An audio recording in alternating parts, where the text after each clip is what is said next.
নামাজ রোজার অভাব নাই, হজ যাকাতের অভাব নাই, দান সাদকার অভাব নাই, এক কথায় কোনো প্রকার নেক আমলের অভাব নাই।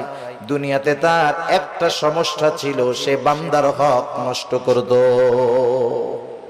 আল্লাহ তাআলা তাকে জান্নাতে যাওয়ার অনুমতি দেওয়ার পূর্বে তার ব্যাপারে আল্লাহ রাব্বুল আলামিনের দরবারে মানুষেরা অভিযোগ দায়ের করবে। লম্বা হাদিস, আমি শুধু সারমর্ম কথাগুলা বলতেছি। কিছু লোক তার বিরুদ্ধে আল্লাহ রাব্বুল আলামিনের কাছে অভিযোগ দায়ের করবে। লোকটা হয়তো বলবে, আল্লাহ, এই লোকটা দুনিয়াতে আমার হক নষ্ট করেছিল। কেউ বলবে আমার সম্পদ দখল দিয়েছিল, কেউ বলবে আমাকে কষ্ট দিয়েছিল।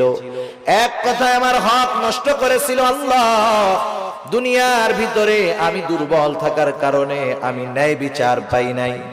দুনিয়াতে আমি মাজলুম ছিলাম। আয় আল্লাহ, আজকের